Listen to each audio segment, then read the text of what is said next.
Well, let's kick it off right. The Notre Dame Fighting Irish dealt with injuries all season long, but still in the hunt for a #1 seed. We'll find out if they won the fight to be a top seed. And Mississippi State, I'm pretty sure all of Starkville may come unraveled by the time this reveal is over. First conference championship and women's history at Mississippi State goes to the Bulldogs. In Louisville, they've never been a 1 seed. They've never been a 2 seed, but they're seeking their third Final Four appearance in the last 4 seasons. This is the NCAA Selection Special presented by Capital One. Let's take a look at the debatable 8. These are the teams under final consideration according to the NCAA Selection Committee. They gave these out to us last night. And you take a look. It's alphabetical order: Buffalo, Creighton, Minnesota, Oklahoma, Purdue, Rutgers, USC, West Virginia. They're all fighting for the opportunity to enter the field of 64 and play for that trophy right there. That'll be found in Columbus, Ohio, when they tip off for the Final Four and National Championship for 2018. We don't know who's going to end up there, but we know where it all starts, and that's right here. Maria Taylor alongside Rebecca Lovo and Andy Landers. And we just saw Notre Dame, Louisville, Mississippi State. Give me the feelings or the vibes that the coaches and players in those parties have right now. Well, first, in the debatable 8, they're just wondering if their name's going to appear on the board. For other teams like the ones we saw, it's not only the seed that they have, but the other teams that are in their region and what their potential matchups might be. You know, as a coach, you don't want to be in that debatable 8. There is no comfort zone in that area. If you start thinking you're in, it's the biggest bullet in the world to hear that you're not.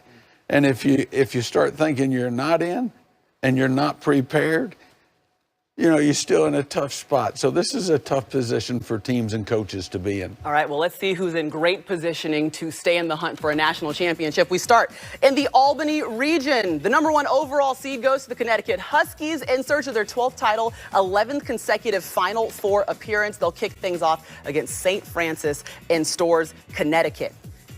Your 8-9 matchup, it's going to be Miami. They've had 4 straight 21 seasons against who, Rebecca? Quinnipiac. Remember, the Bobcats secured their first NCAA tournament win last season and advanced to the Sweet 16, and that was against Miami. There might be some fun there in that first round matchup. Our 5-12 will be Duke. The Blue Devils taking on Belmont, the second consecutive undefeated season for the Bruins, and you like this team, Rebecca. This is a Belmont team that I think can do some damage. They played Kentucky really well a season ago, only lost by 3 in the first round. Their top minutes, their top players are all upperclassmen. They make 10 threes a game. That can be difficult for a team like Duke that plays a lot of zone.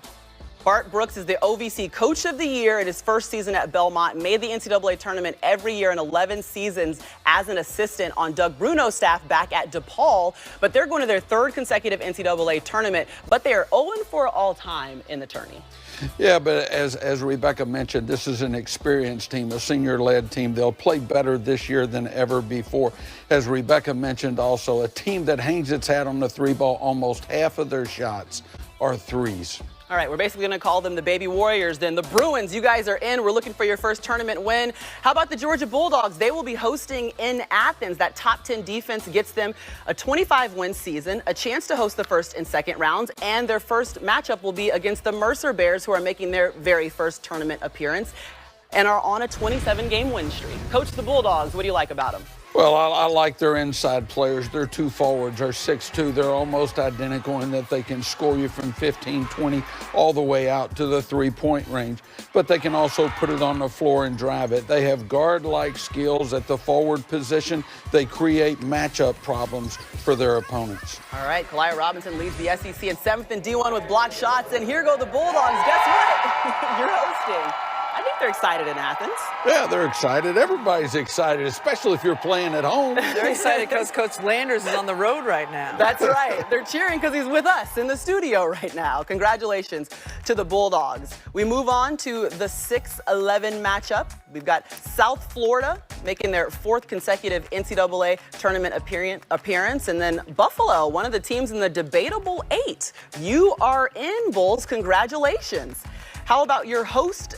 They will be Florida State, and they will host in Tallahassee. It's their 14th tournament appearance under Sue Samrau, and they'll take on 14 seed Little Rock, the Trojans making their first tournament appearance since 2015. What about the 7-10 matchup? We've got Cal taking on Virginia in their first tournament appearance since 2010. Congratulations to the Cavaliers, who went 18-13 this season in the ACC. They get an at-large bid. And your 2 seed in Albany, that would be the South Carolina Gamecocks. Only 3 teams have successfully defended their national championship. The Gamecocks are looking to be the 4th, and they get NC State in Columbia. They'll need some help from a point guard named Ty Harris, right, Coach?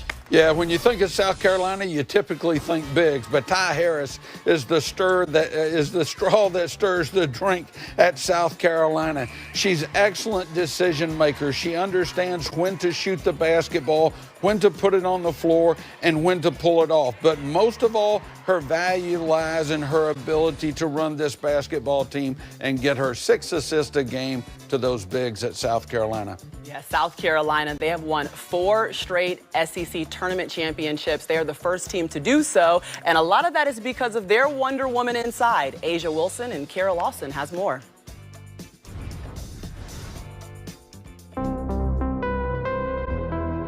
There's no one else in the country that's done what she's done. Be the driving force behind a national championship team. There's no one else in the storied history of the SEC Conference that's done what she's done. Win the Player of the Year 3 times and lead her team to the SEC tournament title all 4 seasons. There's no one else in the country that has proven she can do it. Not shown us glimpses, not forced us into giving our best hypotheses, but actually proving it. Are you willing to bet against that?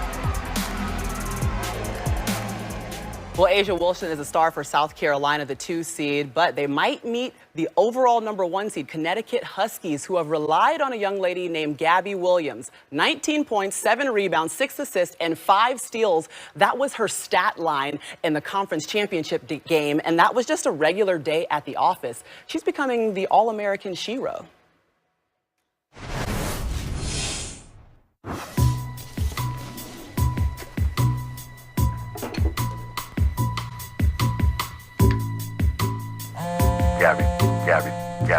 Gabby. It's the Geno signal. I gotta go.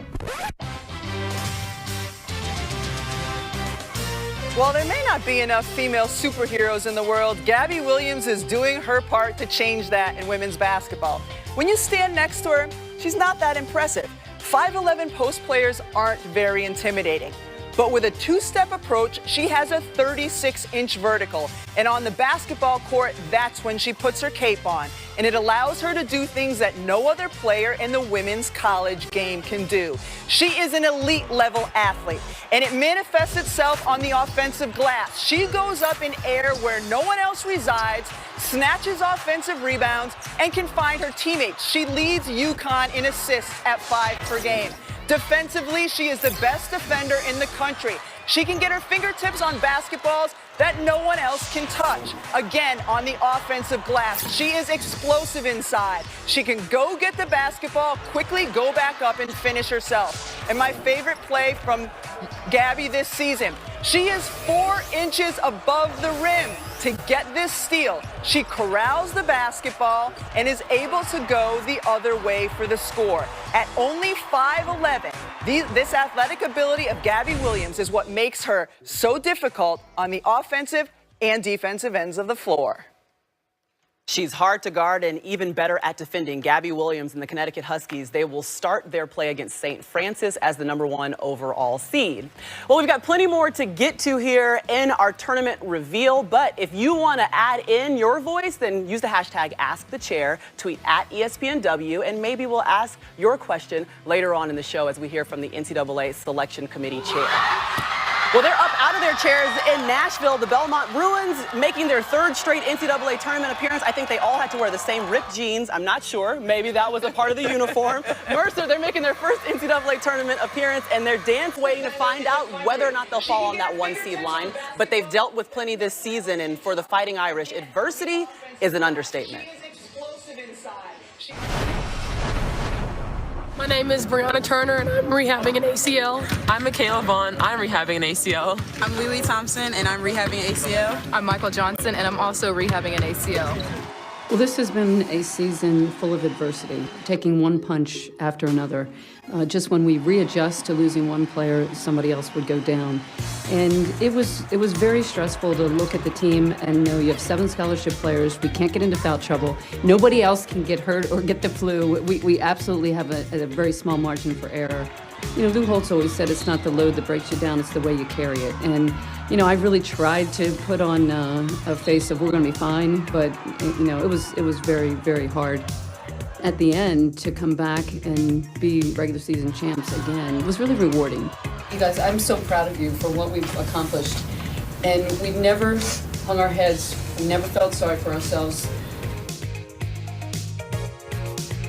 Well, you certainly can't spell miracle without ACL, but Notre Dame dealt with 4 ACL injuries this season and only lost 3 games. It all started with Brianna Turner, who went down in the second round of last year's NCAA tournament. She was the team's leading rebounder and second leading scorer, and announced in October that she wouldn't rush back. Then there was the senior guard Michael Johnson, who was injured during the preseason, and she was expected to fill the void left by Lindsey Allen, who was the ACC's all-time assist leader. Then Michaela Vaughn went down. She was the 13th ranked forward in the class of 2017, played in just 6 games in a Notre Dame uniform before tearing her ACL in a November practice. And finally, it was grad transfer Lily Thompson's dream of reaching her 3rd Final Four, but it turned into a nightmare as Notre Dame scholarships fell from 7 and having 3 walk-ons on the bench. So where will Notre Dame end up? We take you to the Spokane region, and they are your #1 seed. Muffet McGraw, the ACC Coach of the Year, after losing 4 players, but only losing 3 games this season, and 2 of those 3 losses came to Louisville. They will be taking on CSU Northridge. This is a Notre Dame team, Maria. Even without healthy point guards, they averaged close to 19 assists a game, which is good for 8th in the country. They are an unselfish team. The old adage, pass up a good shot for a great shot, that's what they do. You'll get it in the high-low, you'll get it in the pick and roll. They look to find one another as well as any other team in the country. 50% from the field this year, and it's because they make the good passes to get the good shots. Congratulations, Notre Dame. You have survived the injury bug, and for the 8th time in program history, you are a #1 seed. Moving on along the bracket, we've got the 8-9 matchup. It's South Dakota State, reached the 2nd round last season. They'll be taking on Villanova, who has a win over Duke this year. And then the 5-12 matchup, that brings us to DePaul, the 16th consecutive NCAA tournament appearance for the Blue Demons. And they have Oklahoma. You are in, Sooners.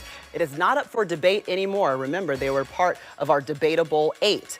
And then our 4 seed will be Texas A&M, and they will host in College Station. They'll take on Drake in the 1st round, and it's the first game against the 2-time MVC tournament winners. That's exactly what your Drake Bulldogs are. And Coach, they've got a great freshman at Texas A&M, right? Am I right? No, Okay, you're wrong. They've got the best freshman in the country in Kennedy Carter. She is absolutely out of sight. She puts points on the board, 22 a game. She's a freshman. She leads all freshmen in scoring, ranks 3rd in the country. 45-35 from the floor. She can score it in any manner you like. At the rim with creativity off the jump or from deep 3, Kennedy Carter. All right, we see you, Anriel Howard, dancing, just leading the charge there in College Station.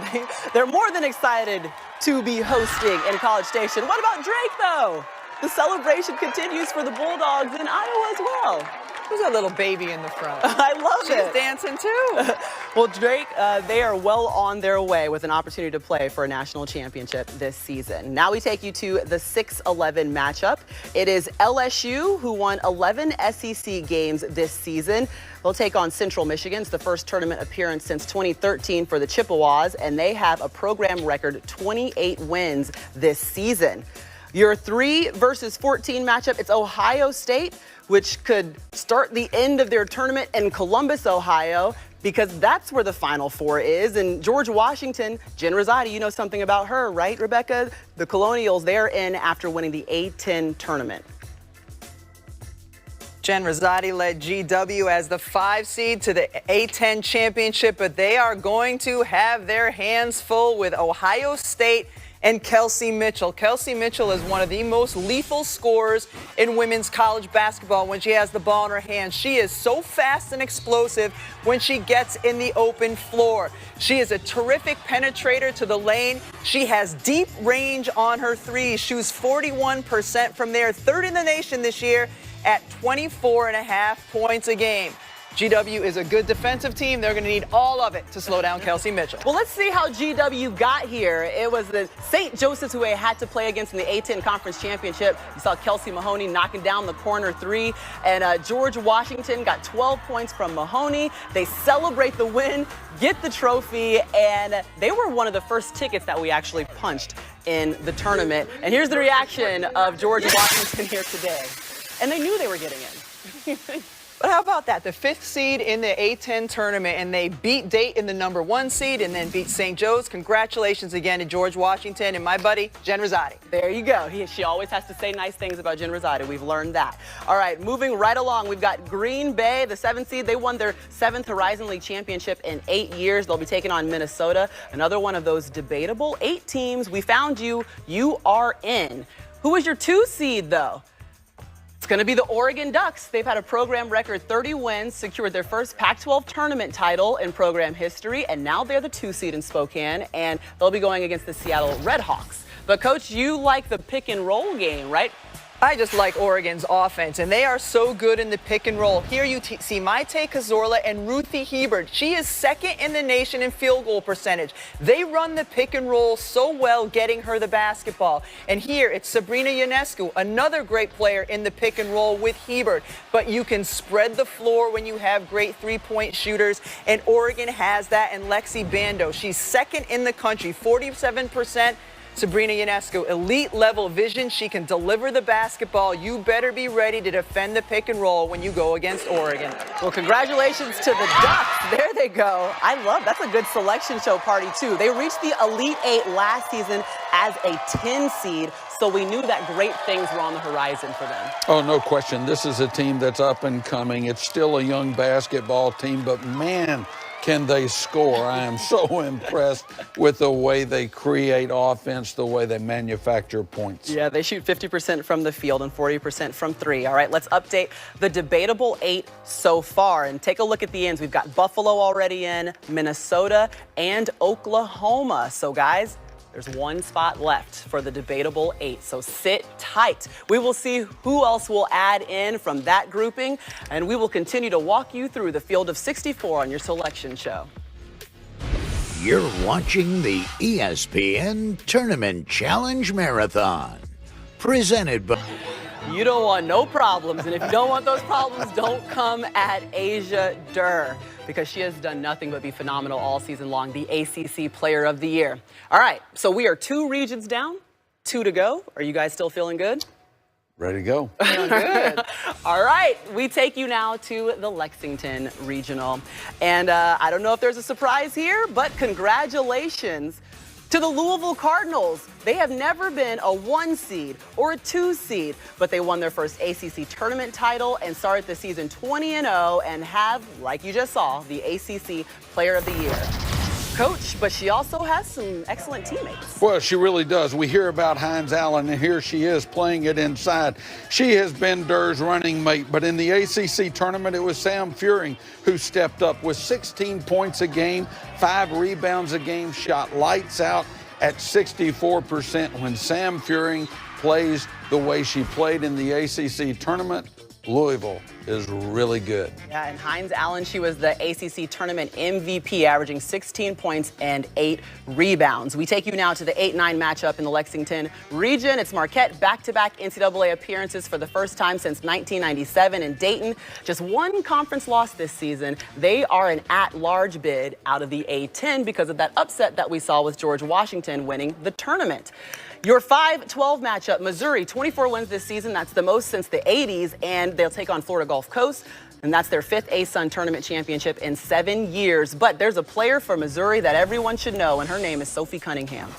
Yeah, down south we call her Sweet Sophie because she's got a stroke as sweet as any in the country. She's the 3rd leading 3-point percentage shooter in America. But one of the things I like about Sophie Cunningham, she plays with swag. She motivates her teammates. They follow her lead, and Missouri has been excellent all year long. Did Coach just say swag? Swag. He said swag and sweet in the same sentence. I thought he was going to say we call her Sweet Sophie because we like sweet tea in the South, but congratulations to the Missouri Tigers. You're a 5 seed.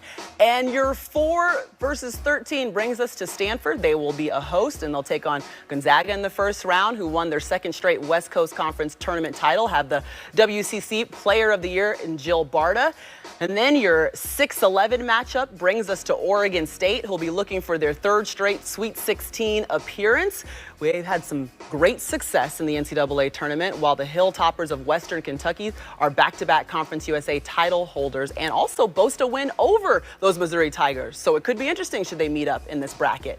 Meanwhile, Tennessee taking on Liberty. They will be hosting in Knoxville the 1st and 2nd round, and they've got some senior leaders with them.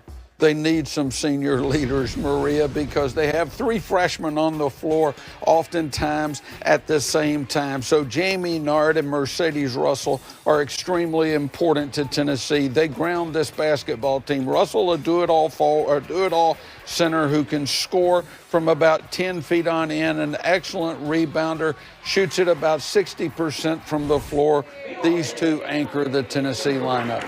Oh, y'all better get up and jump or do something. Congratulations to the Tennessee Lady Vols. They will be hosting. You saw Mercedes Russell there. 45 career double-doubles. That's tied with Candace Parker, so a great player to watch throughout this tournament. Your 7-10 matchup, it was a bubble team from last year, and they went on to win the WNIT. That's Michigan, and then Northern Colorado. Let's go, Bears. Northern Colorado had a school record 26 wins this season. Your 2 seed, that will be the Baylor Lady Bears. They're currently on a 28-game winning streak and have Big 12 Player of the Year Kalani Brown, and they'll be going against Grambling. And they have the 4th player to ever have a quadruple double. But one thing that Baylor's battling through is the loss of their star point guard, Christy Wallace. She tore her ACL in the regular season finale, was averaging career-high 12 points per game. But then a freshman guard, Alexis Morris, has just stepped in, completely stepped up, and Morris had 19 points, just 1 turnover in 40 minutes of play in Baylor's Big 12 championship win over Texas, and that's impressive. Well, that was the big question going into the Big 12 tournament. How would Baylor respond without Christy Wallace? Alexis Morris was a stud. She shot 60% from 3, 50% from the field. In crunch time against Texas, she made a big-time 3. She showed tremendous poise for a freshman in that spot. They have to feel pretty good of where they are right now. All right, so they are the 2 seed in the Lexington Regional, but you're 1 seed, and for the first time ever, the Louisville Cardinals will enter the NCAA tournament as a 1 seed. We welcome in their head coach now, Jeff Walz. They had their first ACC tournament title this year, Coach, and now you're a 1 seed for the first time. I mean, how does it feel to see your name released on that seed line? We're really excited about the opportunity. You know, we've been waiting for a week here, just trying to figure out where we're going to go, who we're going to play. And we're excited about the opportunity to host the first 2 at home. And, you know, we know they're going to be 2 very good basketball games. And if we're fortunate enough to advance, we'd get the opportunity to go play in Lexington, which would be fantastic for our fans. Coach, how important was it for you to win the ACC tournament in the fashion that you did, with some of your more support players playing key roles and until Asia Dur could finally find her shot in that last game? Well, I thought it was a great 3 days for us as an entire team. You know, a lot of people now are coming out focusing on Asia, trying to stop her. But I think everybody around her has shown that they're very capable of stepping up and playing. You know, when you can have 5 players in double figures and have the balance that we've shown, it speaks volumes for our program. And at the same time, you know, Asia, Maisha, we have a few that have the ability to go off for 30 plus. Well, Coach, your team has certainly been impressive. We look forward to watching you here in the tournament. I'm guessing you're about to go start scouting, but try to enjoy this moment. Thanks. Yes, thank you.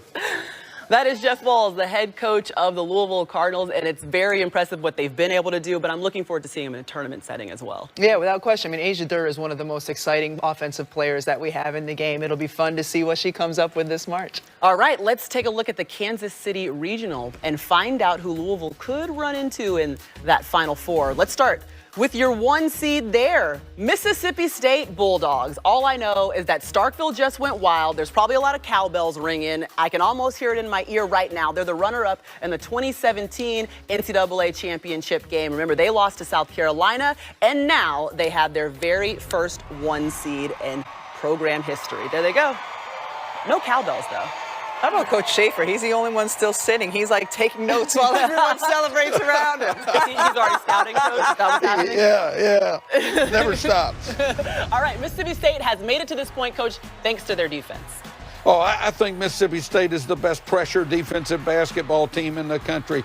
They don't let you do anything easy. They pick you up full court. They challenge all the inbounds passes, and most of the turnovers they're able to run in and score. They average over 20 points a game off of your turnovers. They're third in the country in turnover margin, all because of terrific defense. Yep, they force 19 turnovers a game. That's second most by any SEC team. They get Nicholls State in the first round. Your 8-9 matchup will be Syracuse. That's the 10th 20-win season under Q Hillsman. Oklahoma State, that's their 5th NCAA tournament appearance in the last 6 years. Move down the bracket to your 5-12 matchup in the Kansas City Regional. It is the sophomore Kayla Charles, who increased scoring output from 9 points per game her freshman year to 18 points per game. She's double her output and has helped Maryland, while Princeton, their head coach Courtney Banghart, she was the Ivy League Coach of the Year. But take a look at the Maryland Terrapins. Starting February 15th, the Terps were leading the Big Ten at 11-1 in conference play, but their offense struggled to put up points over the final 2 weeks, dropping 3 in a row to unranked teams, Rebecca. Yeah, this is a Maryland team that came out. It looked like the last couple of weeks of the season they were going to run away with the Big Ten regular season championship, and that wasn't to be. Ohio State came away with it. We move back down the bracket. Your 4-13 matchup, NC State. They went 14-2 at home this season, while Elon making their second tournament appearance, riding a 13-game win streak into the postseason. Your 6-11 matchup. Oh wait, we got Elon here. Yeah, let Elon in the house. Congratulations to the Elon Phoenix. There they go. Up and out and celebrating. Very impressive 13-game win streak. Again, it's what they're riding into the tournament. Iowa is your 6th seed, and it's their first tournament appearance since 2014. They'll be taking on Creighton. That's their 4th NCAA tournament bid under Jim Flannery. But Megan Gustafson, if you don't know her name, please act like you know, Rebecca. Yeah, you got to learn it quickly, because Megan Gustafson has become one of the best low-post players in women's college basketball. 6'3" junior, ridiculously efficient. 25.6 points per game. She only takes 14 field goal attempts a game. The lefty inside can finish posts up strong. Doesn't matter if you send a single, double, or triple team. Dropped 48 points in the Big Ten tournament. I mean, she is fun to watch. All right, we take you out to LA. We've got the 3-seed UCLA. The Bruins will be the host. They made it to the Sweet 16 the last 2 tournaments, and they'll be taking on American, making their 2nd NCAA tournament appearance after winning the Patriot League tournament championship. Your 7-10 matchup brings up Arizona State, making their 5th consecutive tourney appearance against Nebraska. Head coach Amy Williams gets the Cornhuskers back into the tourney after missing out a season ago. Your host team at the bottom of the bracket, they will be your 2 seed. It's the Texas Longhorns. So everyone's coming to Austin. They did reach the Sweet 16 in each of the last 3 seasons, and they'll be taking on Maine. The Black Bears have America East record 8 tournament titles. Texas, coach, the way that they have been playing in transition is impressive. When Texas gets the ball in the open court, they are extremely dangerous. They often do that because of their perimeter defense. They have excellent guards. When Atkins, McCarty, and Higgs are all on the same page, Texas is a tough proposition for anyone. The team as a whole puts a big number on the board, almost 80 points a game. Texas is a team that could go deep in this tournament. There go the Longhorns. They've got to be excited. 5th consecutive tournament appearance. Look at that mascot. That's the most exciting mascot we've seen. He's like doing the splits there. Celebrate, man. Get excited. This will be for Maine, a conference record 8 tournament titles. And Milan Bianca, you should know her too. Team high 22 points in the title game. She has been impressive down the stretch for Maine. So there's a look at your Kansas City region, and the top of the bracket will be the Mississippi State Bulldogs. They will be a 1 seed for the first time in program history, and a lot of that impressive season for the Bulldogs has hinged on the shoulders of their big woman inside. Her name is Tiara McCowan, averaged 8 points a game last season, 17 points a game this season, and she's basically a Wonder Woman who's unstoppable in the paint, Coach. When Tiara McCowan arrived as a freshman at Mississippi State University, she was 6 foot 7 inches tall. And that's about it. As a freshman, she struggled to play major college basketball, primarily because of her stamina. She could not keep up. She averaged 6 points a game, 5 rebounds. She shot the ball close to 50% from the floor. But look at what's happened in the last 3 years. Tiara McCowan might be the most improved player playing women's basketball today. Her stamina has improved. She's at 29 minutes. She's the #1 offensive rebounder in the country. And she has gone from looking like this as a freshman. No quickness, no speed, no anticipation, cannot keep up, and often got herself into foul trouble as a result. Again, as a freshman, she can see the play, but she neither has the agility or the quickness to get there. What she has done, she has transformed her body. Now as a junior, you see a sleeker, quicker, more anticipating player in Tiara McCowan. She knows how to get to the spot to affect the play, and with her length, 103-inch reach, she can easily deflect other players' shots. Out of position, no problem. Her foot quickness and her footwork has improved incredibly over the 3 years. Her stamina, yes, she plays 29 minutes a game and is often involved in fast break layups. She's worked hard in the low post, has become a consistent low post player. With a wingspan of 83 inches, she takes up a lot of space. With a body that has become powerful and more quick, Tiara McCowan has become a player that can take Mississippi State back to the national championship game. And you know what else is impressive, Coach? She started her very first game during the NCAA tournament a season ago. She's gone from the 6th Woman of the Year in the SEC to a first-teamer and an All-American candidate. It's very impressive, and a lot of it's thanks to the SEC Coach of the Year, Vic Schaefer, who's just trying to keep his dogs on a leash, at least until they get to the tournament.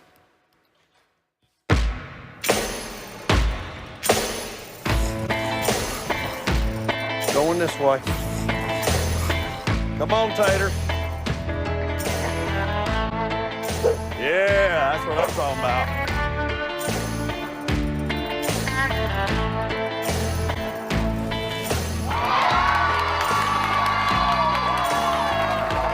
Are hugging, they're excited. Your chance to play for a national championship continues. DePaul. That's a really good selection party. I like it when the balloons are there. You got snacks, you got everything. DePaul is in, and Florida Gulf Coast. The celebration continues from Fort Myers, Florida. The Eagles, you are in.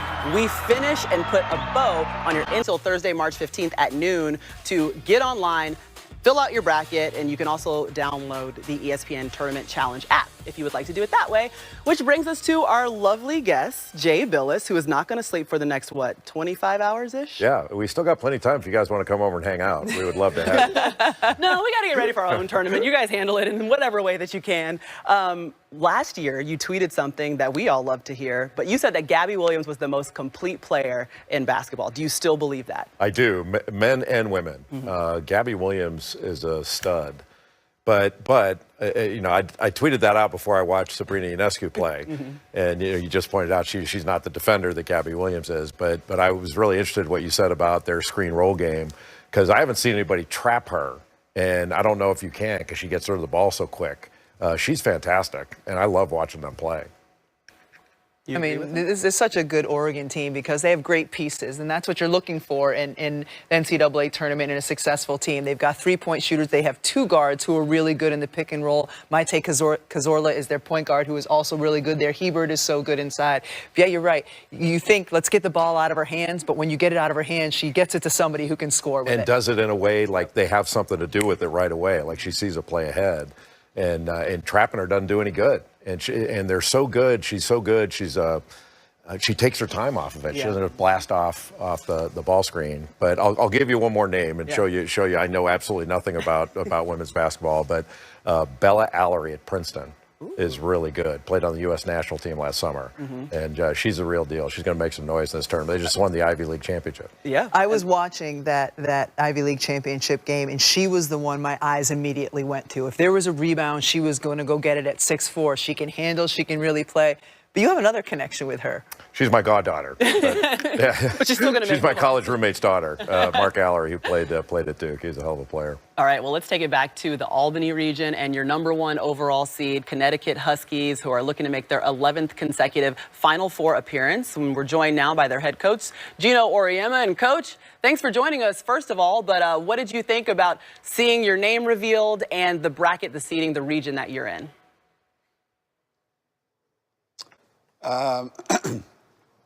You know, brackets are brackets. There's good teams in every bracket. There's great matchups in every bracket.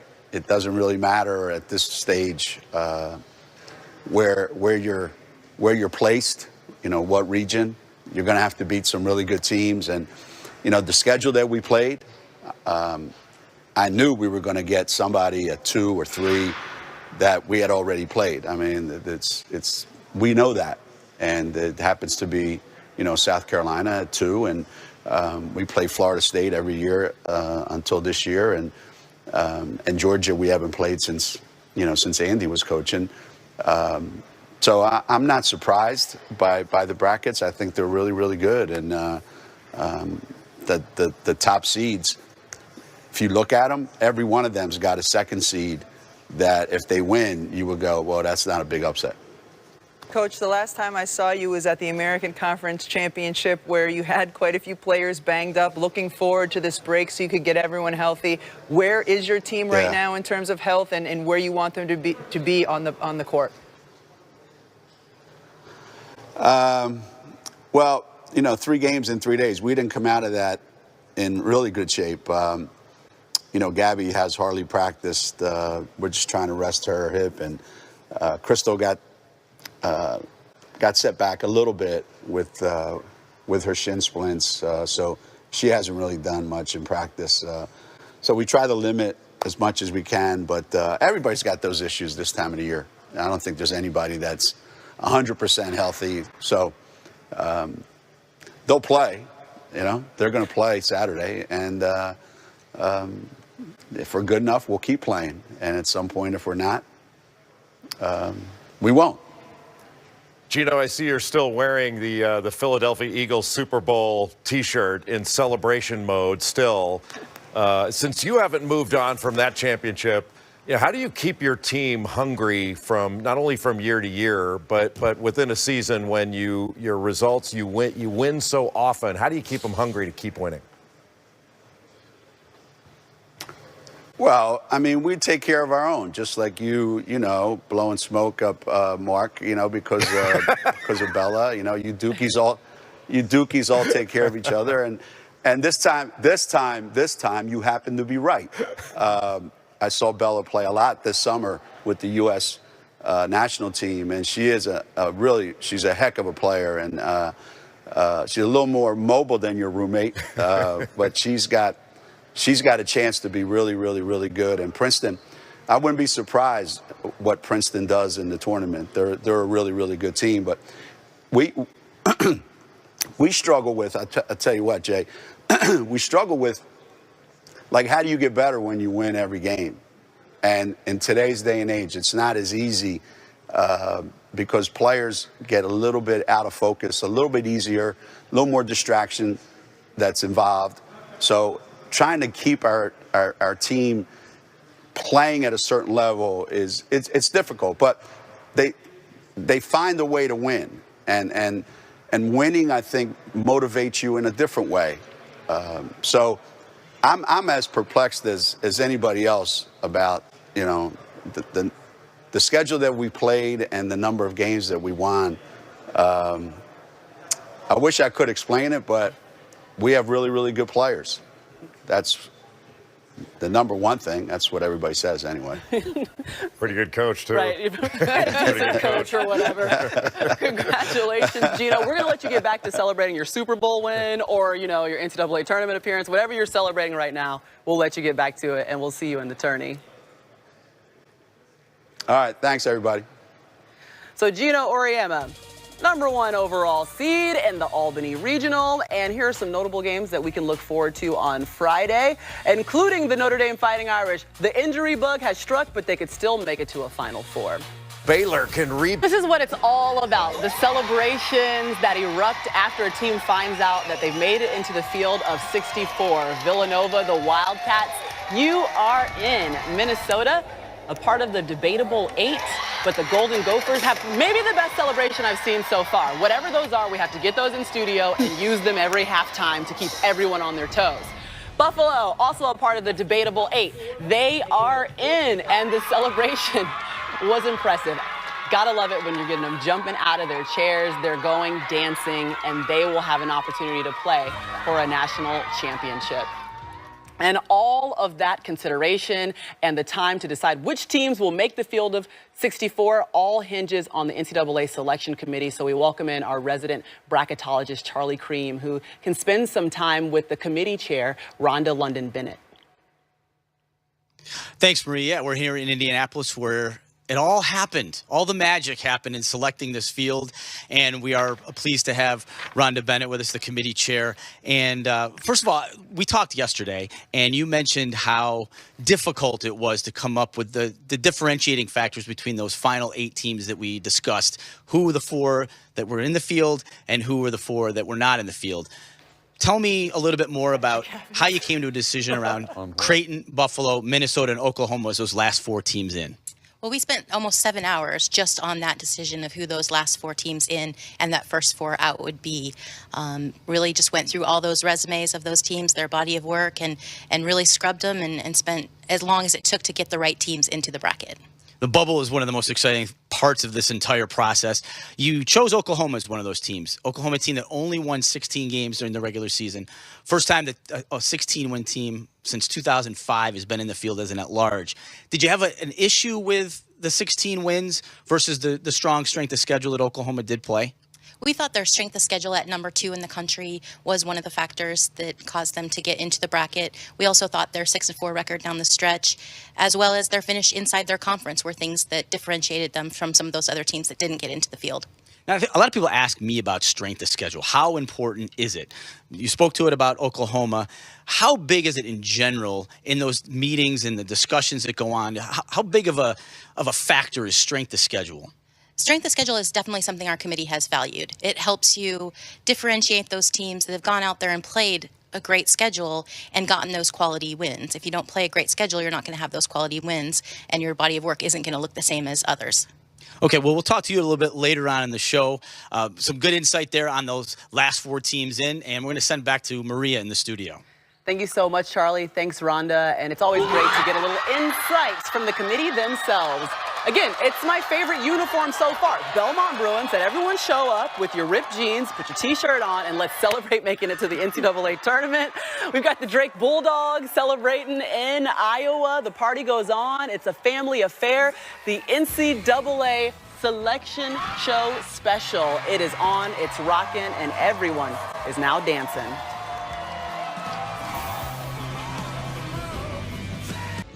So the field of 64 has officially been completely released. Final thoughts? When you look at the Lexington region, Louisville rewarded with the #1 seed, but they got Baylor as their #2 once again. Those two are matching up in the same region. You know, I'm looking forward to the Notre Dame-Oregon matchup. If it happens, those two 1 and 2 seeds. if that game happens, that's going to be an offensive bonanza. Oregon, they're the 1 seed for the first, or 2 seed for the first time. It's going to be impressive. We finally know exactly who's dancing. We don't know how long it's going to happen. Now we send you out to Rockets and Spurs. Join us on ESPNU for a more in-depth dive into the field of 64.